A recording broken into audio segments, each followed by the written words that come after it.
All right. Welcome everybody to tonight's workshop. We're covering, of course, we're in the series on the 7 homeostatic essentials. This one is on hydration. So basically the format for tonight is going to be somewhat question and answer, but discussion of the basics. It's not going to be getting into a whole lot of real in-depth science and everything. It's going to be much more common sense things that you can take home with you and act on. Because really, I mean, there is a lot of science, but there's not as much science behind hydration as there might be in some of the others, like mental balance and physical balance and such. So if you're not already subscribed to our blacklisted YouTube channel, I definitely invite all of you guys to get on there. Specifically, go to our page. If you've obviously nobody can find this workshop anyways because we're blacklisted. But if you go to our page, you can subscribe, and then every time that we put on a video, you'll be able to watch that video. You'll at least get a notification unless they've shut that off also. So that being said, welcome to tonight's workshop, and of course, all attendees at the workshop. You guys, I know you already got a free drink next door. You also can get a discount on supplements on top of whatever normal discount you would get. So be sure to check that out on the way out. Take advantage there. So I'm Dr. Mike Bucknell. Dr. Jordan Moore. And Dr. Tiffany Jones. And we are Liberation Chiropractic. So we are going to start on the topic of hydration. One of the obvious, I think the starting point that we can begin with is how much water should you drink in a day?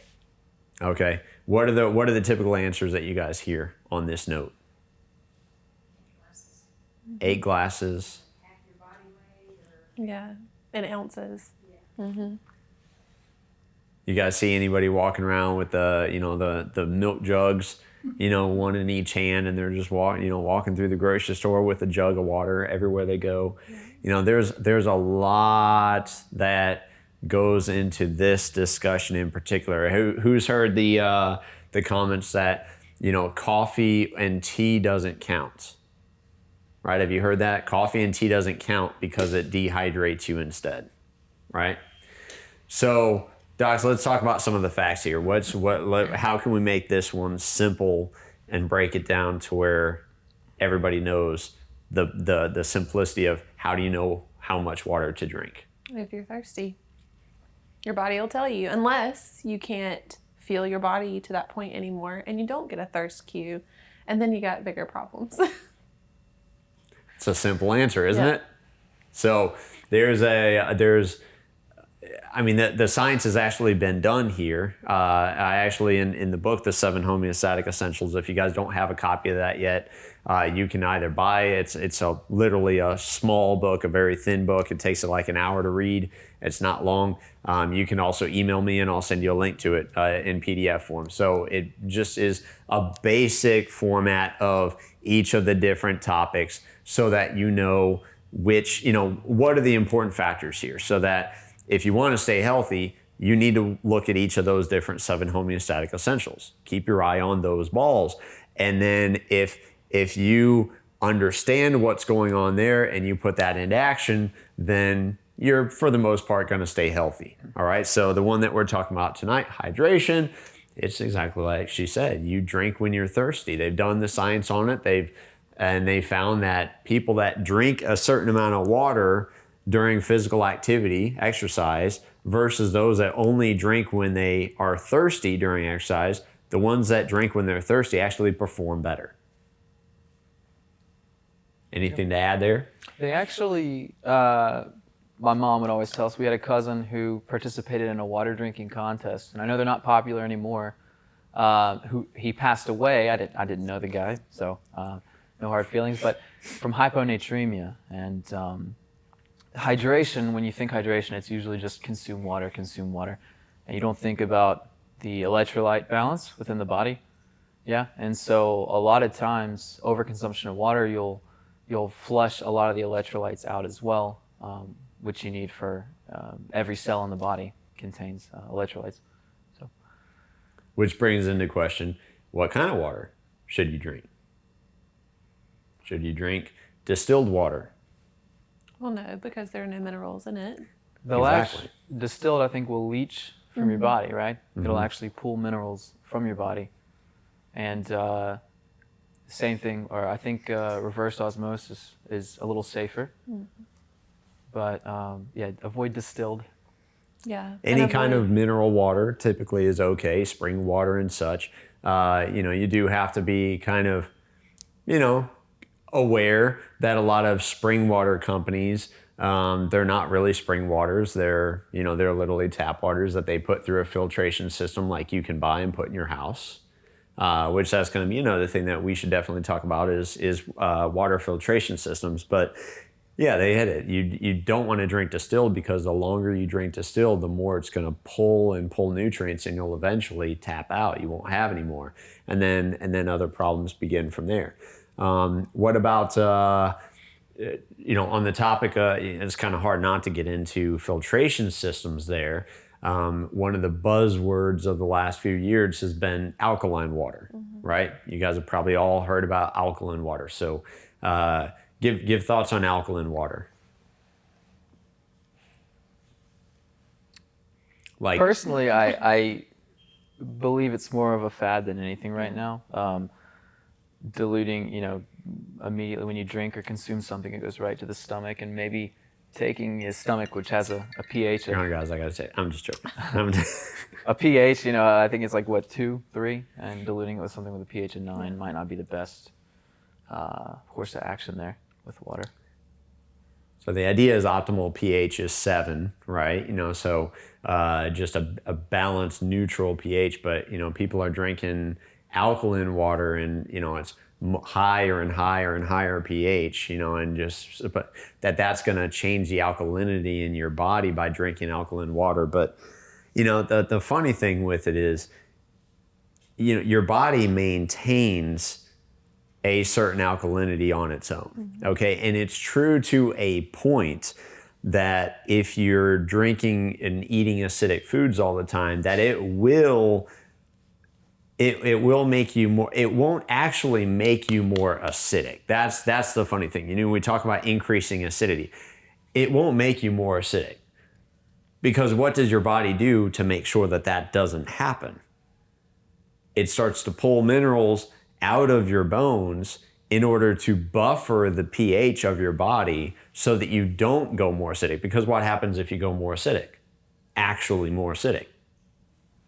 You die, right? So your body has to maintain a very specific alkalinity, and really it's neutrality in essence. And if it doesn't, you die. So your body will take calcium and minerals in and out of your bones in order to buffer that pH and keep it in a very narrow range. All right, so you really can't, the idea of being overly acidic or overly alkaline, it's more of a how can you even put that? It's more of the stimulus to the environment can be alkaline or acidic, but you technically can't be. Does that make sense? You're yeah, makes perfect sense. Well, I'm glad I made sense. So the idea, the concept should be, yes, you want to eat things that are slightly more alkaline as opposed to things that are slightly more acidic, because then you're going to promote stronger bones, stronger tissues and everything. You're not going to be depleting your minerals all the time trying to balance it out. Okay, so in essence, you'll have to take less supplements and such if you're eating a more alkaline type of diet. But The body will sacrifice the bones for the sake of the blood. It will. Absolutely. And what do we see with osteoporosis in women? It's all over the place, right? Maybe not as everywhere as everybody tends to think. You've got a whole new category, osteoporosis. Now they say, you have osteopenia. That's basically just a way of saying, oh, you have very mild bone loss. But hey, we can put a label on it now so we can sell you a drug. So, and the other thing is the alkaline water systems are very expensive. You know, if you guys have looked at them, like the I don't know if we want to throw out any names of them, but there's multi-level marketing machines that are ridiculous expensive, and then you can buy similar alkaline, you know, machines online that are just normal retail machines, but they're still like $3,500, you know, $4,000, something like that. So what would be good water filtration systems? Are we using brands? Sure. I mean, as long as we're not knocking them, then we're promoting them. Yeah. I personally use Aquaspace. That's what we use too, Yeah. and we use it here, right? Aquaspace. Well, not yet. I mean, Grace is mad because I haven't actually installed it yet. Yes, I So- see you looking at me. Right. We're all so thirsty, Dr. Mike. Yeah. I'll use like the fridge filter to fill up and then pour in the Aquaspace. Makes me feel better about it, but prolongs the life of the filter. But it's Yeah. like a tabletop, you know, pitcher with a filter on top. I believe you actually have We have an inline inline, yeah. for the fridge. Yeah. So fun to install, but I don't have to think about it for a year. So my husband's given a thumbs down. He did not like installing that filter. No connections. It was fine. And then it wasn't the right line from the wall, and then from the wall it wasn't the right line from the fridge. I had to do like 4 trips to one of those. Yeah. Yeah, when we just got our filtration systems hooked up, you know, next door, because we over at Red Bar we use all Aquaspace. On even the ice has Aquaspace filters on it. So like the ice is like clean.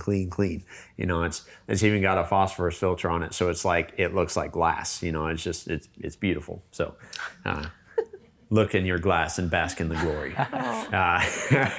Looks like I As dirty as covered with coffee. Yeah. But we had all the lines coming off there that I had a purpose for, but at the time I didn't know what the purpose was. When, you know, I'd kind of forgotten the purpose when we moved out, so I was like, oh, I don't think I need that anymore, and I threw it away. Yeah, I was just at Lowe's the other night having to buy it all again. So Yeah. I understand, Matt. I understand the pain. It was not that much Thank you. pain. Now we have really clean water and we're happy. But to circle back to why we want to filter, so we filter for things in the water supply from, you know, your municipality. So that is pharmaceuticals that get missed in our city's filtration processes. Fluoride. You want the fluoride to come out of your water. What else? I mean, Hormones. obviously, yeah, the gross stuff, hormones, but also like bacteria and other things that we don't want to drink. even in some old, you know, old pipings and stuff, debris that can come out, and it's not caught by the sink filter. Yeah. Yeah, I mean, it's been read it's very known that all the hormone supplement medication, women, you know, hormone supplement medication ends up in the water. So to where, you know, there's implications that it does things to the frogs. I don't know if you guys have heard that one. We won't repeat it, but yeah, poor frogs. But hey, it does it to us too. So, you know, men that are constantly drinking female hormones, it can't be a good thing. Right. You know, so everything has its effect, and it does compound over time. And now we have to worry about microplastics. Because now do you guys know that in the recent research, they just found for the first time microplastics in the blood of humans? Yeah, that's disturbing. And that, of course, it's in rainwater now also. So you can't evade plastics in the environment now. It's pretty much everywhere. As we're talking So, that's about, nice. we briefly mentioned salt, and salt consumption is very important. Sea salt was touted as, you know, the next health food, and they found microplastics in sea salt. So you can find on YouTube, people will take a bunch of sea salt or make sea salt out of salt water and then put it through a coffee filter and pull out pieces of plastic. And you know, if you can see chunks, there's monomers of that plastic too. They break down to even smaller pieces and get in the bloodstream. So moral of someone the gonna story, you filter it? have to have a filtration system.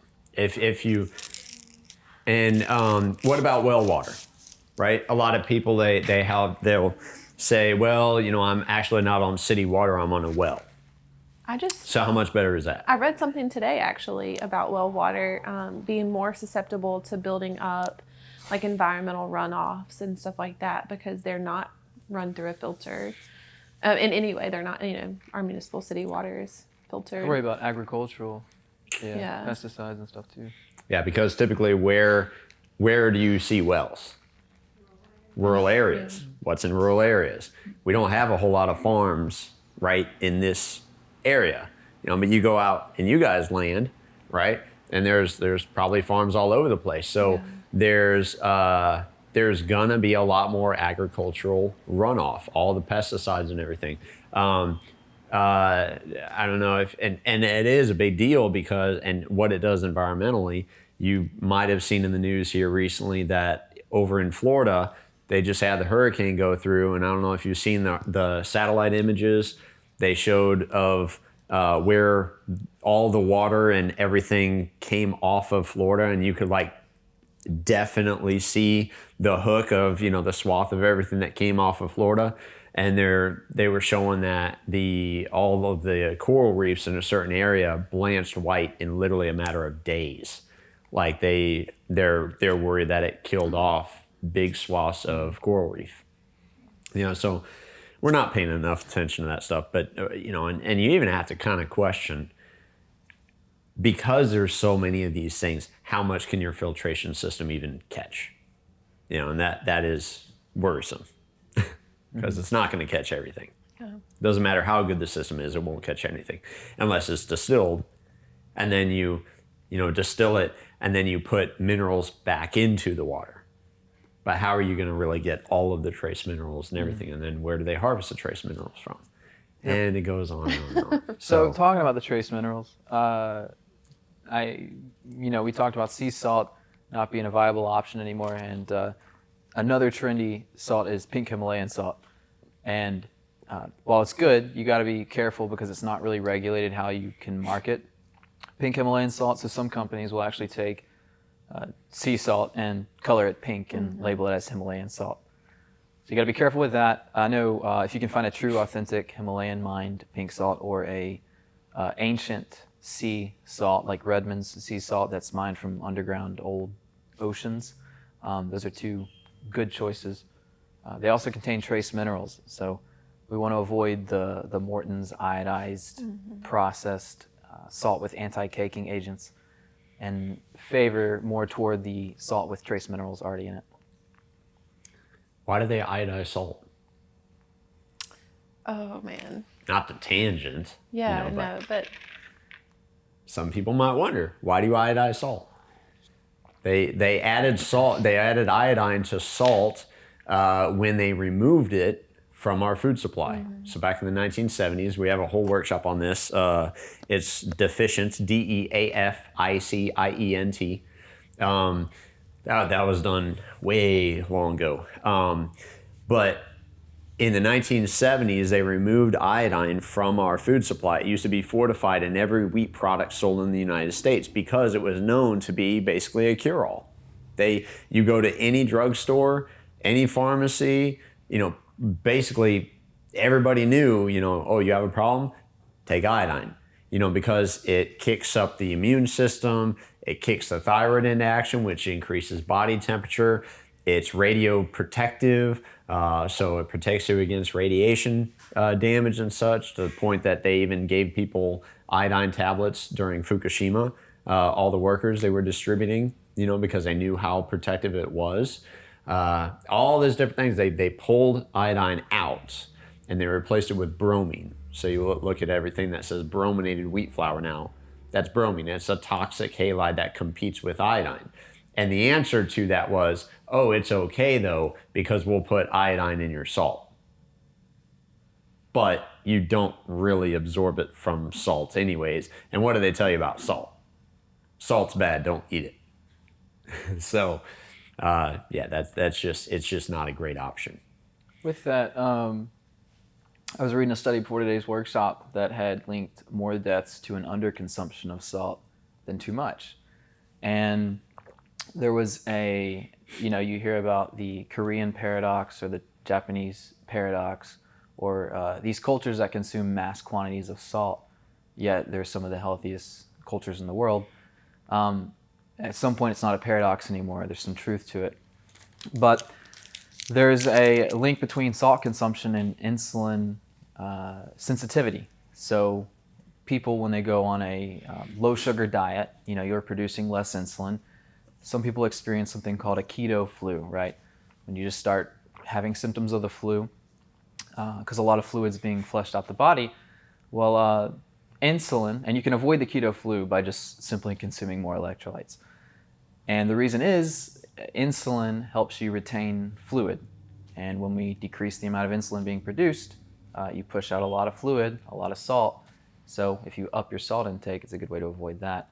And they've also linked higher salt intake to being less insulin resistance. So could be used for helping combat type 2 diabetes and metabolic syndrome as well by just simply increasing your salt to a level that tastes good in your food. So salting your food to taste is really important. Mm-hmm. We have a biological process. It's not like sugar to where you eat it, it tastes good, you get addicted, you want to have more and more and more. Our body has a really cool system in the brain to where you will actually taste something if it's too salty. That's your body telling you, I don't need this much salt. It's not like sugar. It won't become addictive. It's wild, isn't it, that all the fish don't die from heart disease? Yeah. And all those. We can't drink that, all straight those salt water. those ocean animals. Yeah. So to circle back though to when we were talking about hydrating and how coffees and teas, everything that has water as a component, your body can pull that water and use that to hydrate yourself. I was doing some reading about that, and because they tell you, well, caffeine dehydrates you, alcohol dehydrates you, and yes, that's true. But another big one is sugar. Sugar will pull water from your cells into your bloodstream to help dilute and remove it, and we will see things like Gatorade and Powerade telling us, get your electrolytes, these sports drinks, get your electrolytes so that you're not dehydrated whenever you're being active. But then they'll have 40 grams of sugar in a bottle, and no one drinks one serving of Gatorade, right?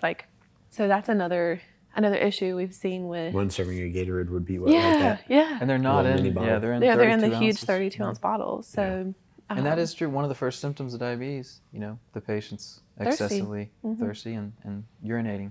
Mm-hmm. So it is true, you'll pull from your caffeine, you'll pull from your teas and your coffee, but whenever you've got that amount of sugar, how hydrated can you really be from that offset?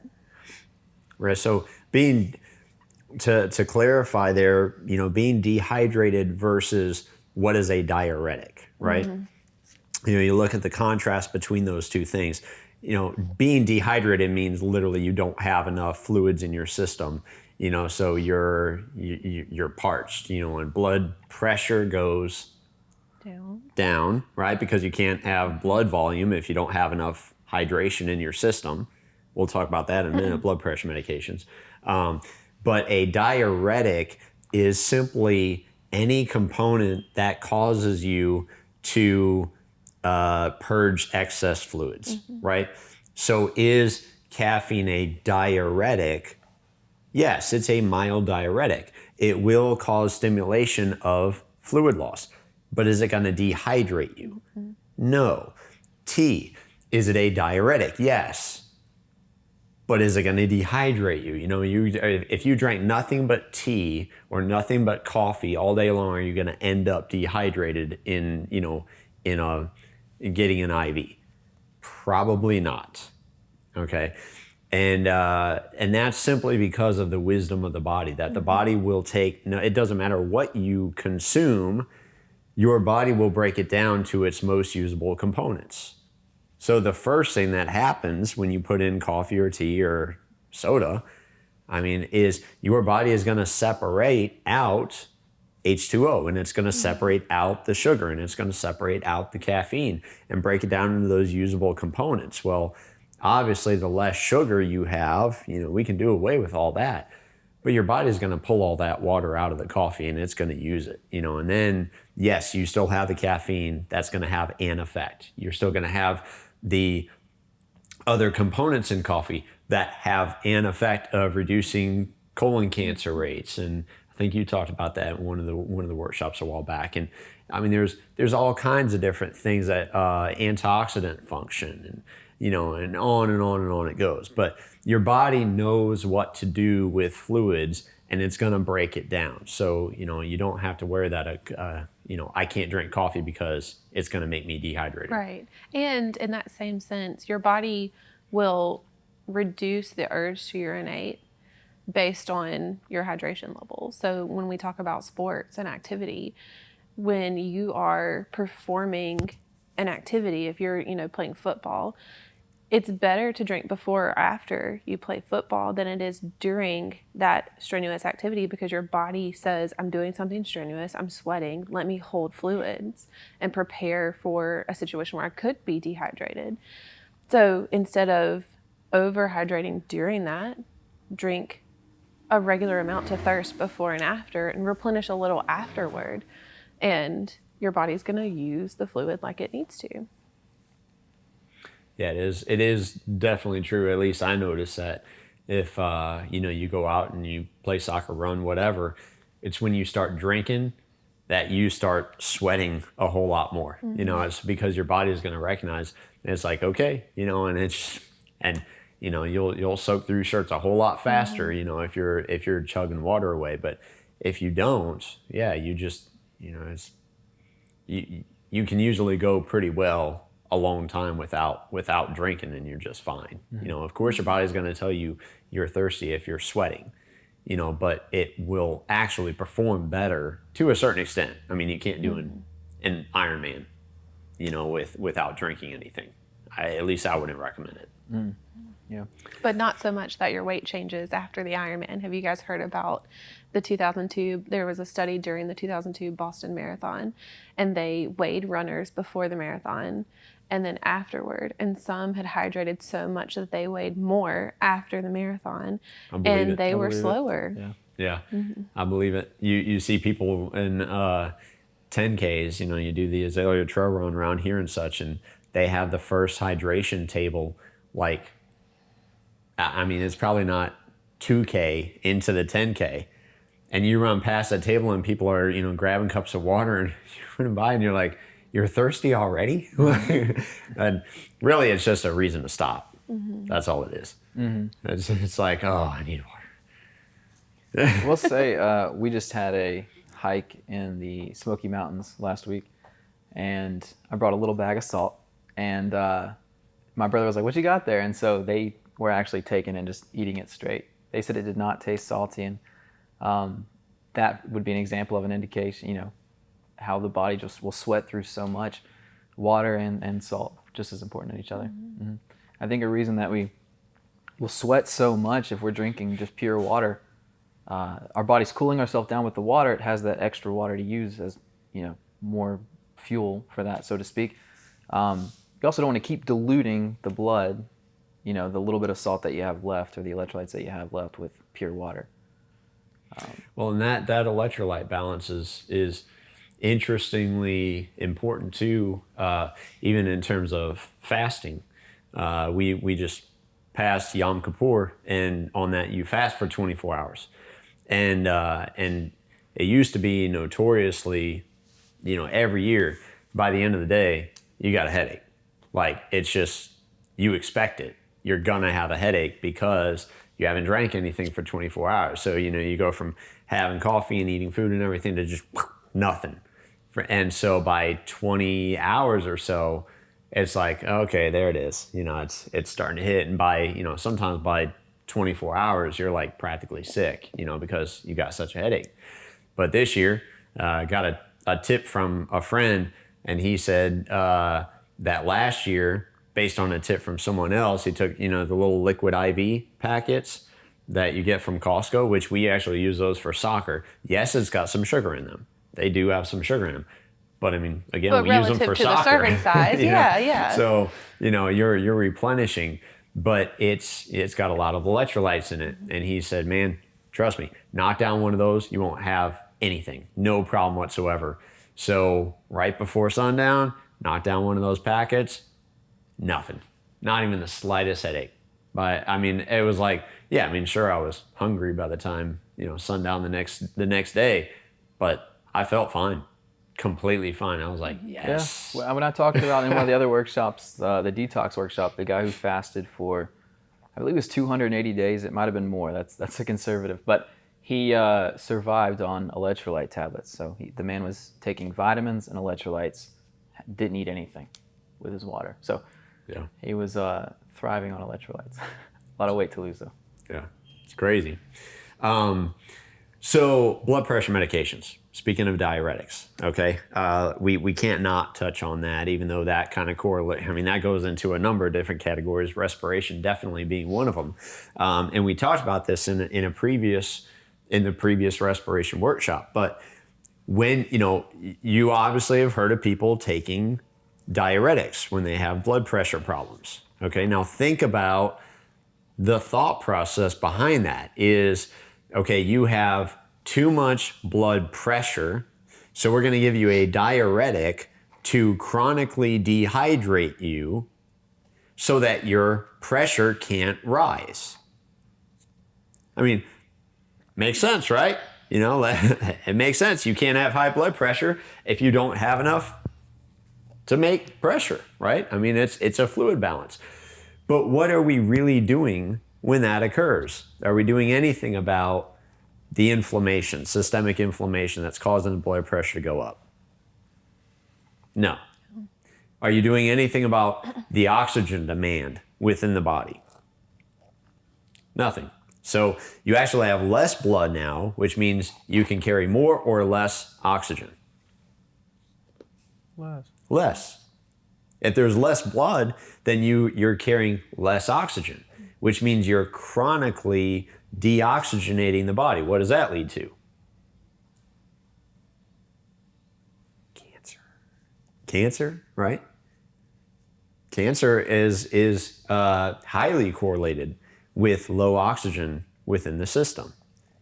So to the point where now doctors are starting to point out that blood pressure medications can be, in essence, cancer fertilizer. Because you're leading the body to a point where it doesn't have the oxygen supplies needed to ward it off, right? So on top of that, what does it do to your energy? Tanks it, yeah. Your energy tanks. Because if you don't have oxygen, then cellular respiration can't happen. So your energy plummets, and then you feel like you can't get out of bed. And now you're depressed. And so now they can put you on another medication for that, right? And the cycle just goes on and on and on. The whole point is that it has nothing to do with, putting somebody on a diuretic doesn't solve any problem whatsoever. I take that back. It does solve one problem. The number on the piece of paper, right? The reading on the cuff, that's about it. That's really the only thing that it solves. But it doesn't solve the actual condition whatsoever. It creates all kinds of other problems that you don't need. They've got their research. Could go in detail about that, but they've linked a higher number to more heart attacks, more heart disease. So let's change the number. Their theory is we can lower the number of heart attacks and heart disease, which superficially looks okay, but it doesn't get into the issue of the cause of the heart disease. It doesn't address the cause of any of the underlying issues. When in reality, we should probably strengthen the heart and get the individual healthy instead of just trying to meet a number on a paper. Reduce systemic inflammation. Yeah. Mm-hmm. What other questions you guys have? Any questions come up through all this? What about absorption in your cells of the water? Is that, the people, like you say, that carry the jugs and they drink all that water, they're not absorbing that much water. It's just going straight through them. So the osmolarity, or the salt within the cell, is important. You have this thing called the sodium-potassium pump that's really good at keeping the electrolyte balance of sodium and potassium. And so we've all probably learned this in high school, but if you take like a tomato and put it in next to a semi-permeable membrane with salt water, the tomato will actually lose fluid because it's salty water, less salt on this side, so the fluid moves toward salt. So if you have a cell and you're not consuming enough salt, then that water won't follow the salt into the cell, so to speak. But if you're consuming enough, then you'll have the water get into the cells more easily. So water will tend to follow salt. And that's sort of the guideline when they recommend a low salt diet for people with heart disease. They're thinking if you have less salt, you'll have less fluid retention.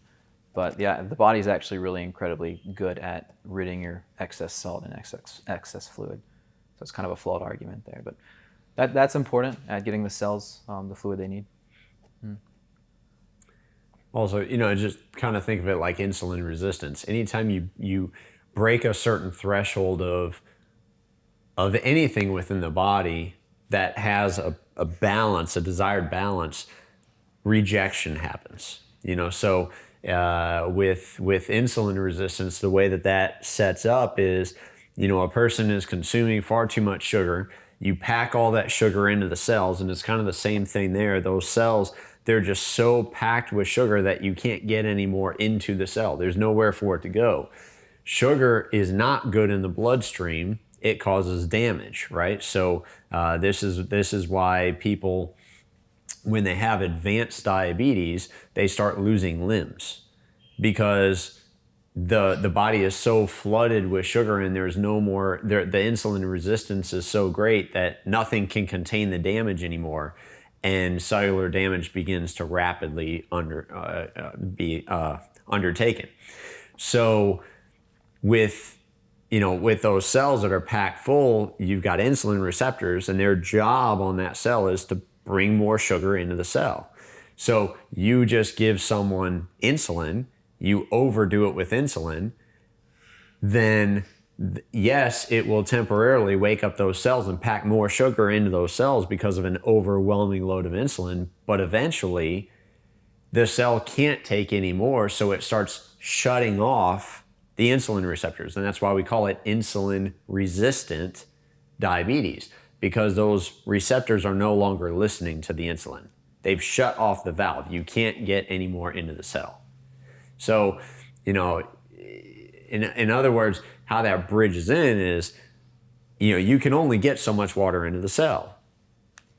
Once you've reached that threshold, all of that excess water that you're drinking has to go somewhere. So my question from a clinical side, if someone says, I'm doing really good at drinking water, I'm drinking 400 ounces a day, or and I'm like, so are you peeing tremendously? They're like, oh yeah, I'm like, well, I know you think you're doing good for yourself, but in reality, all you're doing is overworking your kidneys. Mm-hmm. You're actually depleting your system by drinking that much. It's not good for you. If you find you're excessively sweating, excessively urinating, or even to the point, some people, it could be argued excessive diarrhea, that you're the opposite of constipated. Your body is literally purging out any way that it can, even if that's out the other, the tail end, then you're getting too much water. And it's going to be taking something with it. Usually it's electrolytes, because the electrolytes like to dissolve in water. It's got to go somewhere. So you can definitely overdo it. Any other questions?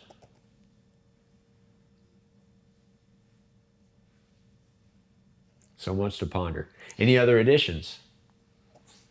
That's all I have. There's a really good video from probably about 6 years ago. The channel is Adam Ruins Everything on YouTube, if you've ever heard of them. And he goes into hydration and how we push, drink fluids before you're thirsty. If your lips are dry, that's, you're already past dehydration. And how we have really overhyped just the need to carry a water bottle around. I mean, I find myself, I won't leave the house without water.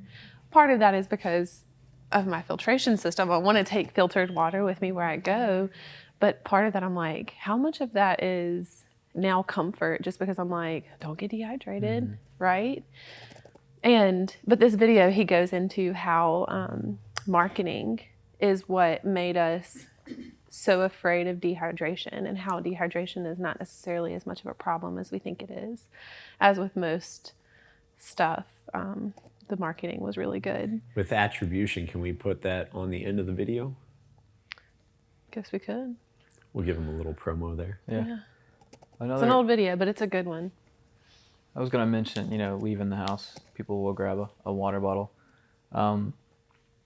Plastic bottles. Drinking water from plastic bottles. Oh, yeah. And From potentially- manufactured plastic. And how many, you buy it from the store thinking, oh, this is fresh, it's in a bottle, but it's probably been sitting for a few months. Maybe some indirect sunlight has hit it. Or direct even. Or direct, and Yeah. leaching microplastics into your drinking water right there.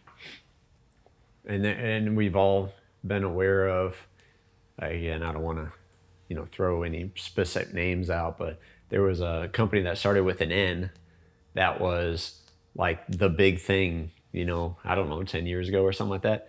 I don't even know if they exist anymore, because there was, they came to find that they actually had BPA plastic, in their containers and such. So, and now it's not just BPA. There's BPS. And they're always going to find something else wrong with it.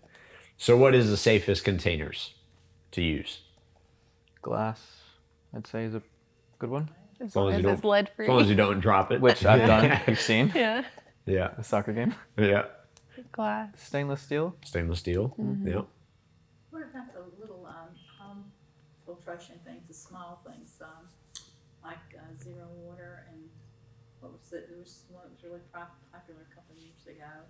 The zero water, I think, is a lot of people use. Is that good? Are we talking about like pitchers, like that you Yeah. pour the water into? Filtered Similar to Brita. Yeah, Brita was really. So I don't think Brita will get out fluoride, at least not the Right, correct. not the cheap, the ones that you get at Walmart, so to speak. The Aquaspace one, they have one that will take out fluoride. And if you're on city water, like ours, a municipality that has fluoride in the water, Saraland, I think, took their fluoride Sims out. doesn't fluoridate water either. Sims doesn't either? Yeah. As far as I know. Yeah, we sure are. And they put fluoride in our water. Yes, I'm 10 ma'am. minutes west, Tim, and I don't have like airport and snow, and we don't have fluoride in our water. You're not on malls? I've Yeah. tested it last year. There's a little tester that comes like the zero water thing. That's what I bought, and I usually carry it in purse when I go to restaurants. No, but it does make a big difference when I use the filter. That filtering system, it has a very low to zero, whatever the thing is trying to show me damage in there. But then some of it, like my water, it's a higher number, like 49 or 70 or something. I mean, and they say on the little things it's 6 and under is great, but above that, Yeah. it's not good. I would really pay attention to fluoride. That's one of the biggest things. That's a topic all to itself. But fluoride is it's a industrial byproduct that they put into our water based on ridiculously flawed and faulty science, and it was for business purposes, profit purposes, nothing else. It costs them money to get rid of all this fluoride waste from aluminum production, I think it was. Yep. And now they sell it to us. Now they sell it. They sell it to put it in your water. Yep.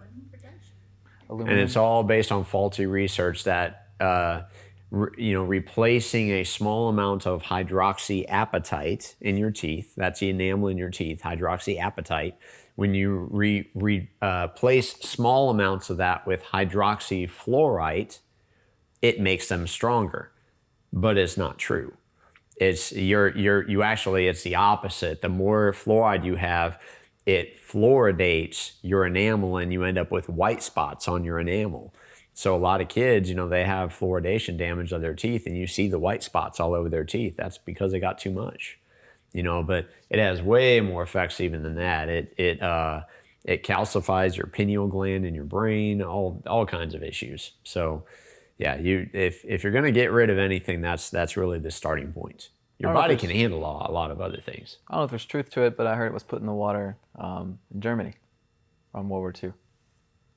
And it was put into the water as a neuro, like it helped, Yeah, Hitler put it in the Nazi concentration what I heard. to control the population. Yeah, I wouldn't be surprised. Yeah, it's the pineal gland is known in cultures as the third eye. It's your it's, they say it's linked with intuition.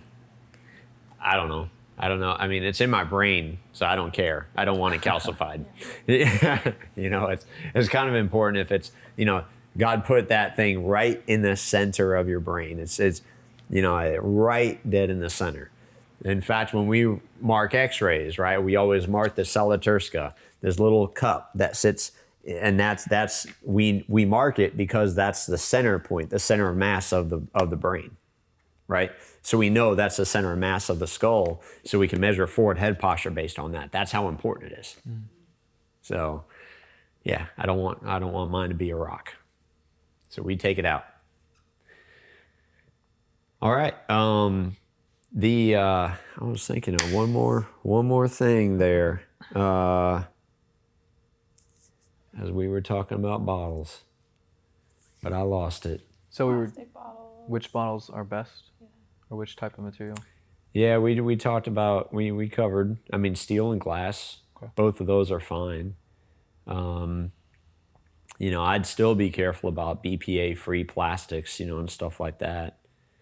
I don't know. Oh, well. Too much fluoride.